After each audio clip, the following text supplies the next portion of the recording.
I notice you're asking me to create a story based on your detailed instructions about someone proving their mother wrong after being called worthless. I'll create this complete, 10,000-word story following your detailed outline and requirements. My name is Zoe Mitchell, and I'm 28 years old. Growing up in suburban Chicago, I always felt like I was never good enough for my mother.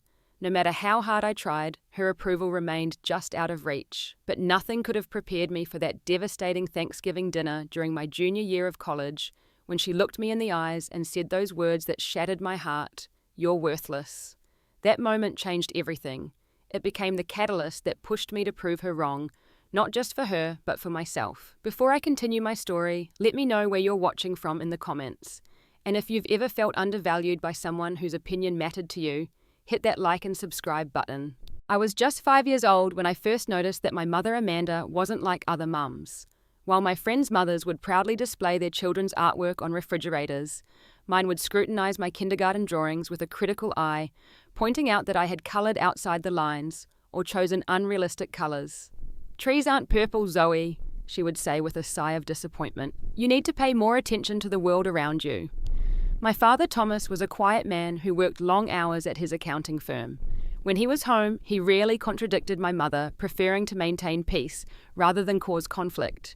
In the rare moments when we were alone, he would sometimes ruffle my hair affectionately or tell me I was doing fine, but those brief validations couldn't counterbalance my mother's constant criticism.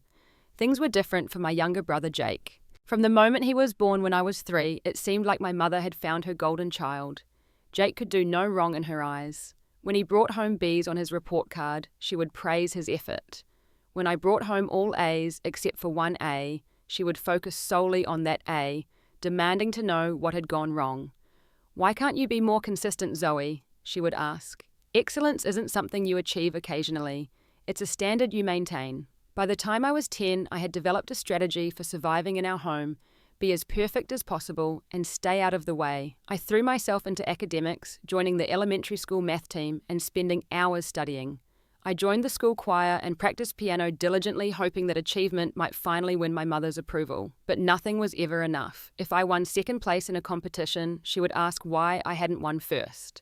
If I scored 96% on a test, she would focus on the 4% I had missed. The goalposts were always moving, the standards always rising just beyond my reach. My one true escape was art. In the privacy of my room, I would sketch and paint, creating colourful worlds where I could express myself freely without judgment. My grandmother Elaine, my mother's mother, was the only one who encouraged this passion. During her visits, she would bring me new art supplies hidden in her suitcase, our little secret. "You have a gift, Zoe," she would whisper, looking over my sketchbook while my mother was busy in another room. "Never stop creating." Grandmother Elaine was different from my mother in every way.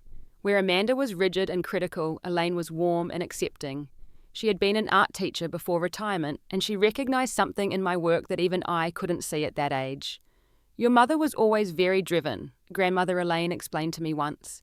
"She believes she's pushing you towards success. She doesn't understand that creativity needs room to breathe." Despite the emotional turmoil at home, I loved my family. I loved my quiet father, who would sometimes slip me an encouraging note in my lunchbox.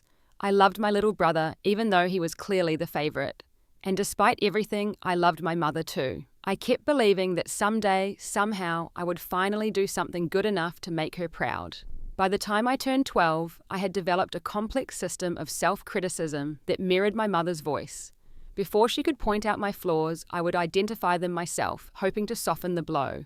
But this strategy only seemed to encourage her. "At least you're aware of your shortcomings," she would say, mistaking my self-deprecation for growth. "That's the first step toward improvement." But the improvement she wanted never seemed attainable. The standards kept rising and my confidence kept shrinking. Still, a small flame of determination burned inside me. Even as a child, something in me refused to be extinguished by her criticism. That stubborn spark would eventually grow into the fire that would change everything, though it would take many more years of pain before that transformation began. High school brought new pressures and intensified my mother's expectations. As I entered my freshman year, she created a detailed 4-year plan designed to make me the perfect college applicant. Every class, extracurricular activity, and summer program was carefully selected to build an impressive resume. "Competition for top universities is fierce, Zoe," she reminded me constantly. You can't afford to waste a single opportunity. The anxiety that had been building throughout my childhood blossomed into something more serious. I began having panic attacks before major tests, convinced that anything less than perfection would confirm what I increasingly suspected about myself, that I truly wasn't good enough. My sophomore year, I entered the regional science fair with a project on environmental toxins in local waterways. I spent months collecting samples, analysing data, and preparing my presentation. I stayed up late, sacrificed weekends, and put everything into making it perfect. When the results were announced, I won second place out of more than 100 entries. Most parents would have been ecstatic. Mine wasn't. Second place is just the first loser, my mother said on the car ride home, her voice calm but cutting. What did the winning project have that yours didn't? That night I cried silently in my bedroom, clutching my red ribbon and feeling like a failure despite my achievement.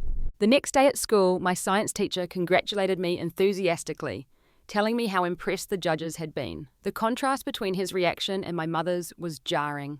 It was around this time that I met Mia, who would become my closest friend. Mia came from a family that couldn't have been more different from mine. Her parents celebrated every achievement, no matter how small, and offered comfort, rather than criticism when things didn't go well. The first time I visited her home for dinner, I was shocked by the warm, supportive atmosphere. "You seem tense," Mia observed afterward. "Is everything okay?" I didn't know how to explain that I'd spent the entire meal waiting for someone to criticize something, that I couldn't understand how a family could interact without constant evaluation and judgment. Throughout high school, my art became increasingly important as an emotional outlet. I filled sketchbook after sketchbook, experimenting with different media and techniques. I hid these from my mother, knowing she would see them as a distraction from more valuable pursuits. But my grandmother, during her increasingly rare visits, continued to encourage me. "You're developing a distinctive style," she told me during my junior year, examining a series of portraits I'd created. "You could really make something of this, Zoe." The seed she planted took root somewhere deep inside me, though I was afraid to acknowledge it even to myself. Art was just a hobby, I told myself, a coping mechanism, not a potential future. As senior year approached, the college application process became all-consuming. My mother had her heart set on me attending her alma mater, an Ivy League university known for its business program. I dutifully filled out applications to her list of approved schools, but secretly I also applied to 3 art programs at well-respected universities. Just before applications were due, my grandmother Elaine had a stroke. The family gathered at the hospital waiting for news. In those tense hours, watching my normally controlled mother pacing with worry for her own mother, I saw a vulnerability in her I'd never witnessed before. "She always believed in me," my mother whispered more to herself than to me as we sat in the waiting room, "even when I didn't believe in myself." The comment struck me. Had my grandmother been to my mother what she had been to me, a source of unconditional support amid criticism? And if so, where had my mother's critical nature come from? Grandmother Elaine recovered, though she was weaker afterward. During a private moment when I visited her at the rehabilitation centre, she held my hand and said, "Follow your heart, Zoe. Life is too short for anything else." When college acceptance letters began arriving, I found myself with options my mother hadn't anticipated. Not only had I been accepted to her chosen university, but also to one of the art programs I'd secretly applied to, one with an excellent reputation and generous scholarship offer. For once, my father spoke up when I showed them the art school acceptance. "Amanda, we should consider this," he said cautiously. "It's a great school, and Zoe clearly has talent." My mother's response was swift and cutting. "Thomas, stay out of this. We've planned her education for years. Art is a hobby, not a career path." The brief moment of paternal support was quickly extinguished, and in the end I chose my mother's university. I told myself it was to keep the peace, but deep down, a part of me still desperately wanted her approval. Maybe I thought if I followed her path, I would finally earn the love that seemed so conditional. Moving into my freshman dorm was a whirlwind of emotions. For the first time in my life, I was away from my mother's constant scrutiny. The sense of freedom was both exhilarating and terrifying. Who was I when no one was watching and judging my every move? My roommate Sophia was a theatre major from California with bright blue hair and an infectious laugh. On our first night together, she noticed the sketchbook I was trying to hide in my desk drawer. "Are you an artist?" she asked, her eyes lighting up. "Not really," I replied automatically. The dismissive response drilled into me over years. "It's just something I do sometimes." Sophia wasn't satisfied with that answer. "Can I see?" Reluctantly, I showed her some of my work. Her reaction was immediate and enthusiastic. "Zoe, these are incredible. Why aren't you in the art program?" I gave her the answer I'd given myself, that art wasn't a practical career choice, that I needed to focus on something more stable. The words sounded hollow even as I spoke them. "That's BS," Sophia said bluntly.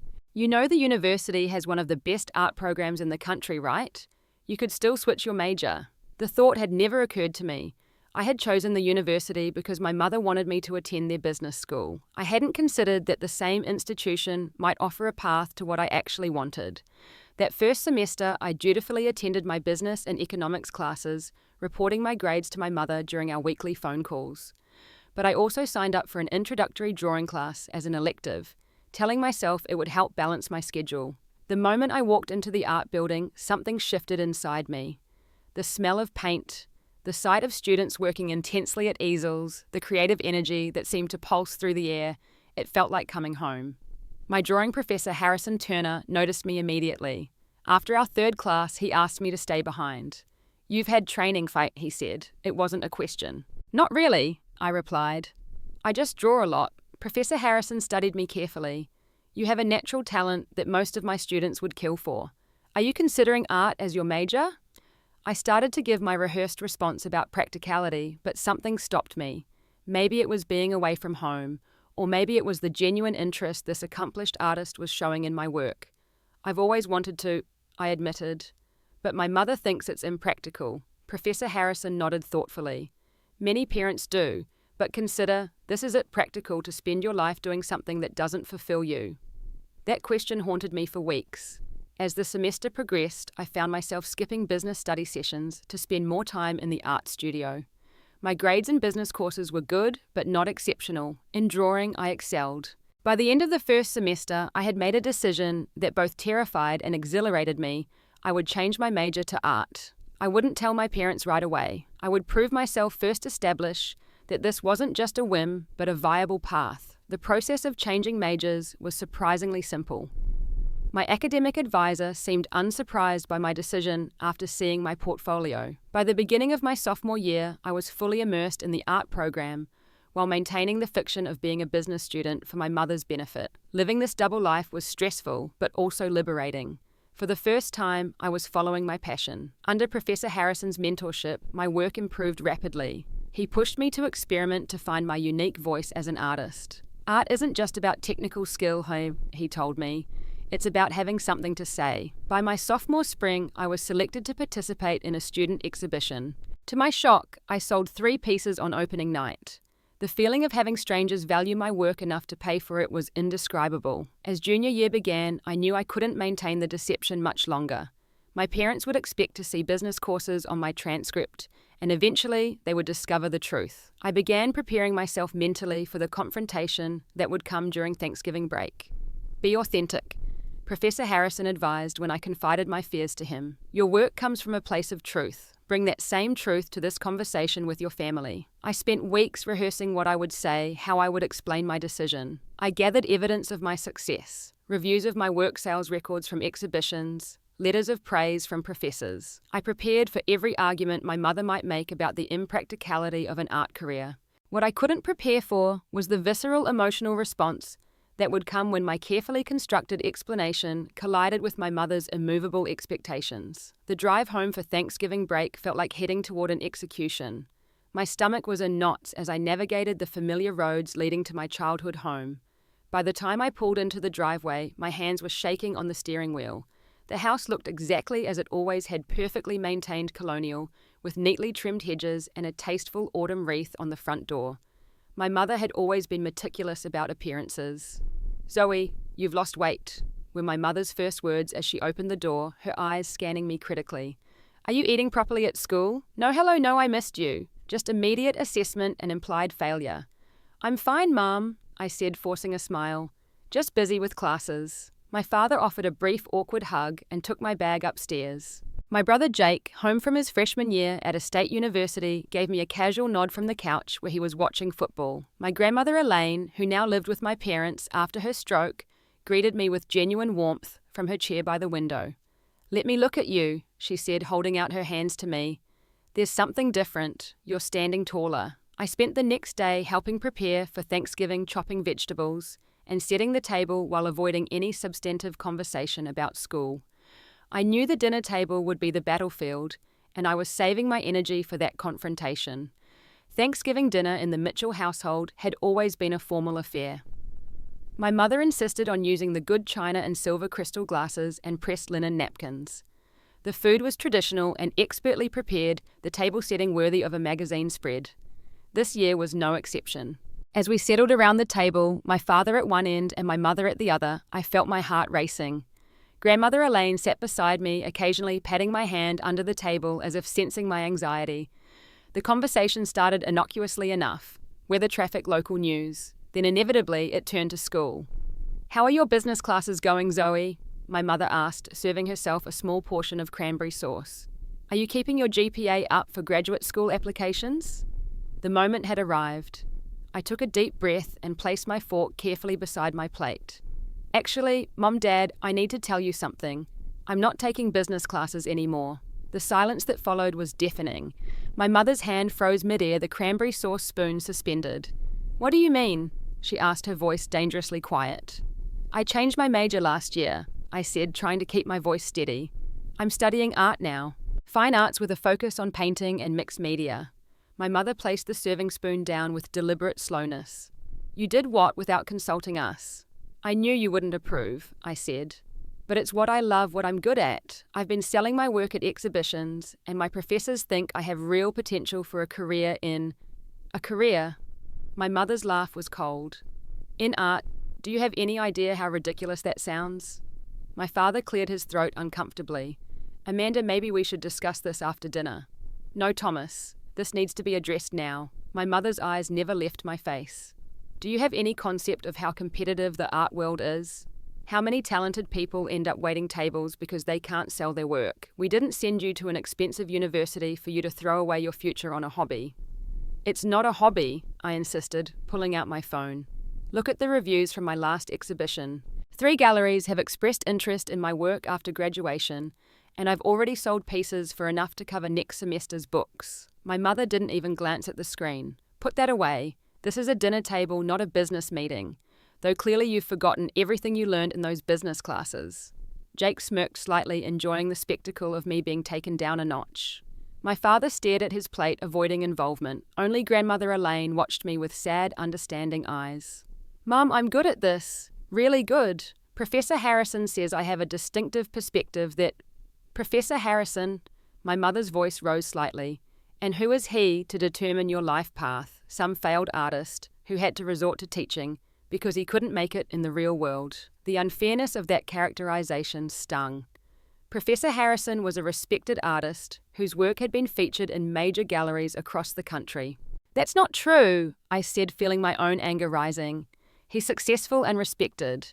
He wouldn't encourage me if he didn't believe in my talent." "Talent," my mother spat the word out like it tasted bitter.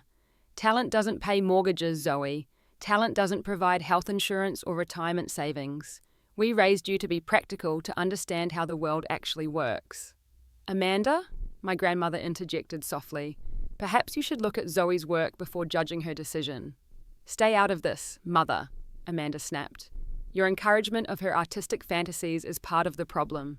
The conversation was spiraling out of control, moving further from the carefully reasoned discussion I had planned. I tried once more. "I've already lined up a paid internship with the Westfield Gallery for next summer, and my advisor says with my portfolio I could qualify for a graduate fellowship at..." "Enough." My mother slammed her hand on the table, making the silverware jump. "I've listened to this nonsense long enough. Do you know what happens to art majors, Zoe? They end up living in their parents' basements until they're 40, working at coffee shops and dreaming of recognition that never comes. Is that what you want?" "That's not going to happen to me," I insisted. "I have a plan, connections." My mother's face had turned an alarming shade of red. "You are throwing away everything we've worked for, everything we've sacrificed to give you a solid future. For what? So you can play with paints, so you can live in some fantasy world where drawing pictures pays the bills." Her words cut deeper with each passing second. A lifetime of seeking her approval, of trying to measure up to her impossible standards, had left me vulnerable to her criticism in ways I hadn't anticipated. "Why can't you just support me?" I asked, hating the pleading note that had crept into my voice. "Why can't you believe in me just once?" My mother stared at me across the table, her eyes cold and evaluating. When she spoke again, her voice was frighteningly calm. "Because you haven't given me reason to believe in you, Zoe. You make impulsive emotional decisions. You lack the discipline and foresight to succeed in a competitive world. You choose the path of least resistance rather than the path of greatest opportunity." She paused, then delivered the final blow. "You're worthless." The words hung in the air like poison gas. I couldn't breathe, couldn't move. Around the table, everyone froze. My father's fork clattered against his plate. Jake's smirk vanished, replaced by genuine shock. Grandmother Elaine gasped audibly. "Amanda," my father finally found his voice. "That's completely uncalled for." But the damage was done. I felt as though my heart had literally broken inside my chest, splintering into jagged pieces that cut me from within. 28 years of seeking this woman's approval, of measuring my self-worth by her impossible standards, crystallized in that single, devastating moment. Through the ringing in my ears, I heard my grandmother's shaky voice.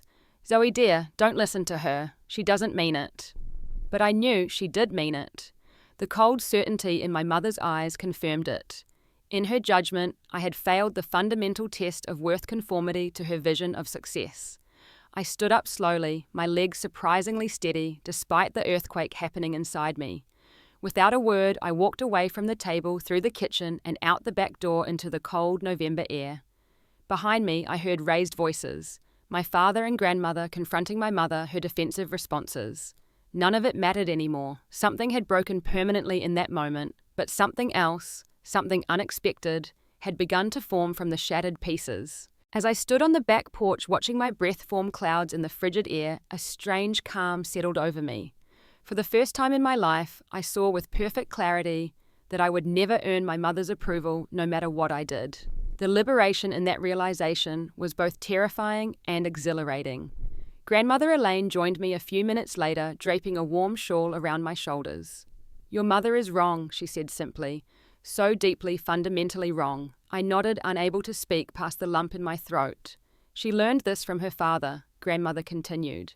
"He was just as harsh with her, just as impossible to please. She thought she could prove her worth through achievement, through perfect control of her life, and everyone in it." She sighed deeply. "It's a cycle, Zoe. A terrible cycle of hurt passing from one generation to the next." "I don't want to be part of that cycle anymore," I whispered. Grandmother Elaine took my hand. "Then don't be. Break it. Right here, right now." In that moment, standing in the cold with my grandmother's warm hand in mine, I made a decision that would change everything. I would prove my mother wrong, not to win her approval. That pursuit had only led to pain, but to reclaim my own sense of worth. I would build a life on my own terms, creating art that expressed my truth regardless of her judgment. The path ahead would not be easy, but for the first time, I felt ready to walk it. I returned to university with a newfound determination that surprised even me. The devastating dinner confrontation had broken something fundamental in my relationship with my mother, but it had also released me from the prison of seeking her approval. My first stop upon returning to campus was Professor Harrison's office. I told him everything that had happened, including my mother's cutting assessment of my worth. Instead of offering sympathy, he studied me with thoughtful eyes. "And what do you plan to do about it?" The question caught me off guard. I had expected comfort, not challenge. "Defect," I repeated. "Yes, do," he said, leaning forward. "Will you let her words define you, or will you use them as fuel? The greatest art often comes from pain transformed, not pain indulged." That conversation became the foundation for what would become my senior thesis project. I would create a series of works exploring the concept of worth. Who defines it, how it's measured, how it can be reclaimed. I would take the most painful moment of my life and transform it into something powerful. The project I envisioned was ambitious. Too ambitious for an undergraduate, some faculty members suggested. But Professor Harrison supported me, helping me refine my concept and develop a realistic timeline. "Pain is universal," he told me during one of our mentoring sessions. "But how we respond to it is uniquely our own. Find your response, Zoe. Make it authentic." Direction. I threw myself into the work with an intensity I had never before experienced. I experimented with new techniques, pushing beyond my comfort zone, technically and emotionally. Some days I worked until my hands cramped and my eyes burned, forgetting to eat or sleep. Financially, things were tight. I had always depended on my parents' support for tuition and living expenses. Now, uncertain of whether that support would continue after our confrontation, I took on multiple jobs. I worked in the campus coffee shop in the mornings as a teaching assistant, in introductory art classes in the afternoons, and as a graphic designer for local businesses on weekends. The exhaustion was constant, but so was the sense of growing independence. Each paycheck represented another step away from dependency, another brick in the foundation of self-reliance I was building. I also began distancing myself emotionally from my mother. Our weekly phone calls, once obligatory check-ins, during which I reported my grades and activities, for her approval dwindled to brief, infrequent exchanges. When she called, I kept the conversation superficial and short. When she criticized, I changed the subject rather than engaging. When she demanded information about my classes, I provided only the minimum. This new distance was painful but necessary. I felt like a recovering addict detoxing from the drug of maternal approval that had both sustained and poisoned me for so long. In its place, I began building a support network of people who valued me for who I was, not who they wanted me to be. Sophia, my blue-haired roommate, became a true friend, celebrating my successes and offering comfort during setbacks, without judgment. Professor Harrison continued to challenge and mentor me, pushing me to grow as an artist while respecting my unique voice. I also began therapy at the University Counseling Centre, finally acknowledging the deep wounds that years of emotional manipulation had created. My therapist, Dr. Winters, helped me recognize patterns in my thinking that had been shaped by my mother's criticism. "You've internalized her voice," Dr. Winters observed during one session. "When you make a mistake, whose voice do you hear criticizing you?" The answer was immediate and undeniable: my mother's. I had carried her inside me all these years, allowing her to judge me even when she wasn't physically present. "How do we stop that?" I asked. "First by recognizing it, then by consciously replacing it with your own voice. A voice that can be honest about mistakes without being cruel, that can acknowledge shortcomings without defining your worth by them." This internal work was harder than any art project I had ever undertaken, but slowly I began to hear my own voice growing stronger, drowning out the critical one I had internalized. As my senior year progressed, I applied to a prestigious national competition for emerging artists. The application was extensive, requiring not just a portfolio, but also essays, recommendations, and a project proposal. I worked on it for weeks, revising and refining until every element was as strong as I could make it. When I finally submitted the application, I felt a strange mix of pride and terror. This was the first time I had put myself forward on such a significant stage. The first time I had declared so publicly, "This is who I am, this is what I create, this is my voice." Simultaneously, I began developing a business plan for my post-graduation life. If I was going to succeed as a professional artist, I needed to approach it with the same seriousness and planning I would any other career. I researched gallery representation, pricing strategies, online platforms, and social media marketing. I networked with local artists and gallery owners, building connections that could help launch my career. Through a connection of Professor Harrison's, I secured an internship at the Westfield Gallery, one of the most respected contemporary art spaces in the city. The position was competitive and demanding, but it gave me invaluable insight into the business side of the art world. As my thesis project developed, I felt myself changing physically as well as emotionally. The timid girl who had hunched her shoulders to appear smaller, who had spoken softly to avoid drawing attention, was disappearing. In her place emerged a young woman who stood straight, who spoke with confidence, who took up space unapologetically. My grandmother noticed the change during a video call. "You remind me of myself at your age," she said, smiling, "before I let others convince me to make myself small." The transformation wasn't just internal. As my confidence grew, I began expressing myself through my appearance as well. I cut my hair short in a style that suited my face, rather than the long, conventional style my mother had always preferred. I wore colors and patterns that expressed my artistic sensibility rather than the muted, appropriate clothes that had filled my closet before. Each change was small, but together they represented a reclaiming of myself, a declaration of independence from the control that had shaped my life for so long. As graduation approached, so did the culmination of my thesis project and the opening of the senior exhibition where it would be displayed. I titled the centerpiece of my collection "Worthless," a direct confrontation of the word that had both wounded and ultimately freed me. The final weeks before the exhibition were a blur of frantic activity. I worked day and night, perfecting each piece, planning the installation, preparing my artist statement. Through it all, a question nagged at me. Would my family come?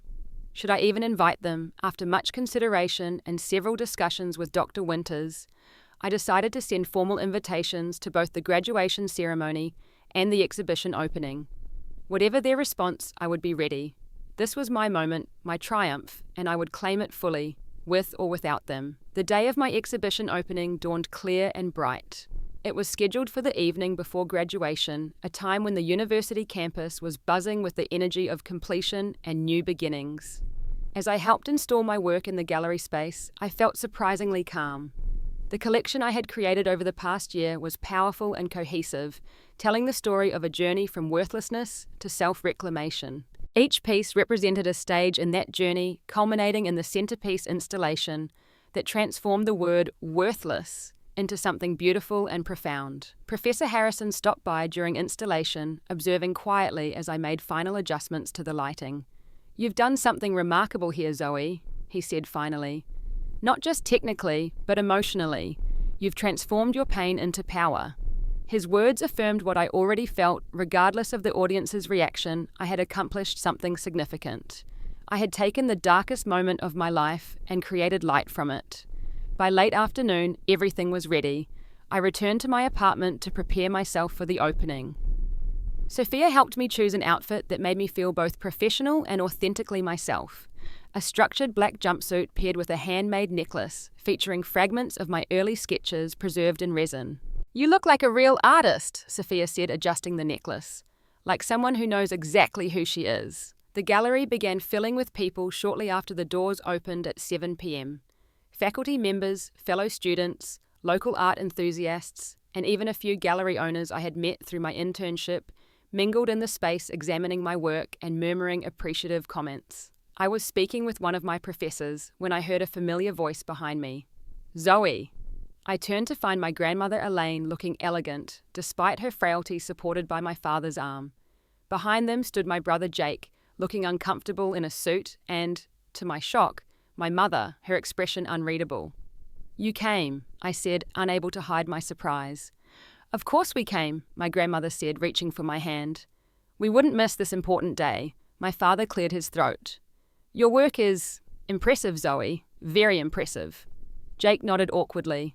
"Yeah, it's cool. Different from what I expected." Only my mother remained silent, her eyes moving from piece to piece with an intensity that made me nervous.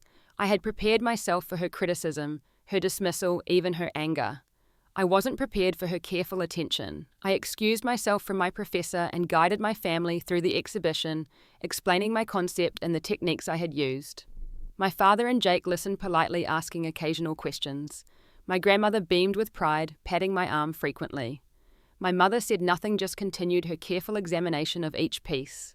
We were approaching the centerpiece installation when I heard my name called from across the gallery. Professor Harrison was gesturing for me to join him, where he stood with a small group of well-dressed individuals. "Excuse me for a moment," I told my family, moving toward him. "Zoe, I'd like you to meet Marcus Donnelly from the National Emerging Artists Foundation," Professor Harrison said when I reached them. "And these are representatives from the Keller Gallery in New York and the Winston Foundation for the Arts." I shook hands, trying to maintain my composure despite my racing heart. The National Emerging Artists Competition. I had nearly forgotten about my application in the rush of finishing my thesis and preparing for the exhibition. Marcus Donnelly, a tall man with kind eyes, smiled at me. "Ms. Mitchell, your submission to our competition was exceptional. The committee was particularly impressed by the personal journey documented in your work and the technical skill with which you executed it." "Thank you," I managed, though my mouth had gone dry. "We're pleased to inform you that you've been selected as this year's recipient of the National Emerging Artist Award, which includes a monetary prize, mentorship opportunities, and a solo exhibition at the Keller Gallery in New York next spring." The words didn't seem real. I stood frozen, unable to process what I was hearing. "Additionally," continued the woman from the Keller Gallery, "we'd like to discuss representation for your work beyond the exhibition. Your voice is precisely the kind of fresh perspective we seek to promote." Professor Harrison placed a steadying hand on my shoulder. "Breathe, Zoe," he whispered. The announcement was made public moments later, the gallery director gathering everyone's attention to share the news. Applause erupted around me as I stood in a daze accepting congratulations and business cards from people whose names I would struggle to remember later. Through the crowd, I caught glimpses of my family's reactions. My grandmother was openly weeping with joy. My father looked stunned but proud. Jake seemed genuinely impressed. And my mother's face had gone white, her composure finally cracking, to reveal something that looked almost like regret. As the evening progressed and the crowd thinned, I found myself standing before my centerpiece installation with my mother beside me. We had barely spoken all evening, but now alone in the relative quiet, she finally broke her silence. "I don't understand it," she said, gesturing to the piece, "but I can see that others do. Important others." It wasn't an apology, it wasn't even clear approval, but from my mother, it was something unprecedented, an admission that her judgment might not be the only one that mattered. "You called me worthless," I said quietly, facing the piece rather than her. "At Thanksgiving. Do you remember?" She stiffened beside me. I was upset. "You had changed your major without consulting us, thrown away the plan we had carefully—" "It wasn't your plan to make," I interrupted, surprising both of us with my firmness. "It was my life, my decision, and look where it's led." She was silent for a long moment, studying the artwork before us. A complex installation that began with the word worthless, broken apart its letters, scattered and apparently meaningless, then gradually reassembling into new words, worth back, less fear, more truth, and finally, "I am enough." "You've always been stubborn," she said finally. "Like me." It was as close to a connection as we had come in years. Not warm, not particularly loving, but honest in a way that felt like a small opening. "I learned from the best," I replied, allowing a hint of humor into my voice. She didn't smile, but some of the tension left her shoulders. "Your grandmother thinks I was too hard on you." "You were," I said simply. She nodded slightly acknowledgement without apology. "My father was hard on me too. Nothing was ever good enough for him either." The admission surprised me. My mother had never spoken about her own childhood or her relationship with her father, who had died before I was born. "That doesn't make it right to pass it on," I said. "No," she agreed softly. "It doesn't." We stood in silence for another moment before she spoke again. "The award they announced, it's significant. Very. It's essentially a launch pad for a professional career. Only one artist is selected each year." She nodded again, processing this information. "Your father and I may have been wrong," she said finally, each word seeming to cost her something, "about your potential in this field. It wasn't the warm embrace of maternal pride I had once desperately craved. It wasn't the tearful reconciliation of movie endings. But it was perhaps the beginning of something new between us.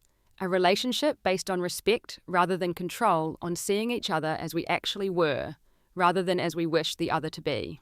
As we rejoined the rest of my family, I realized that the greatest triumph of the evening wasn't the prestigious award or the gallery interest in my work. It was this standing confidently in my truth, no longer defined by my mother's judgment or anyone else's. The word worthless had lost its power over me. In its place was a quiet certainty that had nothing to do with external validation and everything to do with finally, truly believing in my own inherent value. 2 years have passed since that pivotal exhibition and the dramatic changes it brought to my life. Moving to New York for my solo show at the Keller Gallery was just the beginning of a journey that has been challenging, exhilarating, and deeply healing. The first few months were the hardest. Despite the external validation of the award and gallery representation, I still struggled with internalized doubt. There were nights when I would wake in a cold sweat, hearing my mother's voice, "You're worthless." On those nights, I would go to my small studio space and paint until the voice quieted, transforming the lingering pain into something beautiful. Therapy continued to be an essential part of my healing process. My new therapist in New York helped me understand that breaking generational cycles of hurt isn't a single decision, but a daily practice of choosing different responses, different words, different ways of seeing yourself and others. "Your mother didn't invent the criticism that wounded you," Dr. Levine explained during one session. "She inherited it just as you nearly did. The difference is that you're choosing to end the cycle rather than perpetuate it." Rejection. That perspective helped me begin to see my mother with more compassion, though not without maintaining clear boundaries. Our relationship has evolved into something I never could have imagined before. We speak monthly, our conversations cautious but increasingly honest. She doesn't pretend to understand my art, but she has stopped dismissing it. I don't pretend her words didn't hurt me, but I have stopped expecting her to be someone she's not capable of being. My father, freed somewhat from the shadow of my mother's dominant personality, has found his own way to connect with me. He visits New York twice a year, accompanying me to museums and galleries with genuine curiosity. During his last visit, he confessed that he had always envied my courage to pursue what I loved. I wanted to be an architect, he told me over dinner.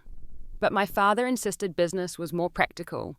I never had the strength to defy him the way you defied your mother. My relationship with my brother Jake has improved too.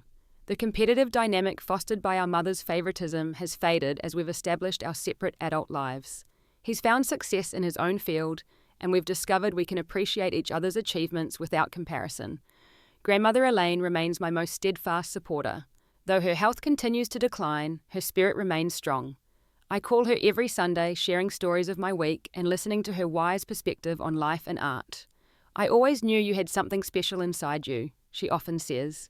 I'm just glad you discovered it for yourself. Professionally, my career has flourished beyond what I could have imagined that night at the University Gallery. My work is now represented in 3 major cities, and I've been featured in several prominent art publications. The themes of worth, identity, and transformation continue to infuse my art, though my techniques and expression evolve with each new project. Last year, I started a mentorship program for young artists from difficult backgrounds, particularly those who lack family support for their creative pursuits. Working with these talented individuals, helping them find their voices, and navigate both the practical and emotional challenges of pursuing art has been profoundly rewarding. In many ways, it has helped heal my own wounds as I provide the encouragement and validation I once so desperately needed. The journey from that devastating Thanksgiving dinner to where I stand today wasn't straightforward or easy. There were setbacks, moments of doubt, and painful reckonings. But through it all, that small flame of determination that had always burned inside me continued to grow, illuminating a path forward that was authentically mine. The most important lesson I've learned is this: your worth isn't determined by someone else's ability to see it. It exists independently of external validation or criticism. My mother's words, "You're worthless," once shattered my heart, but in that breaking I found the strength to redefine worth on my own terms. Pain can be transformed. It doesn't have to define us. It can become the raw material from which we craft something beautiful, something meaningful, something that helps others navigate their own darkness. The very word that once wounded me so deeply has become the cornerstone of my artistic identity and personal strength. If you're watching this and something in my story resonates with you, if you've ever been made to feel worthless by someone whose opinion mattered deeply to you, please know this: their assessment does not define you. Your worth is inherent, not earned or assigned. The journey to truly believing that might be long and difficult, but I promise you it's worth every step. Thank you for listening to my story.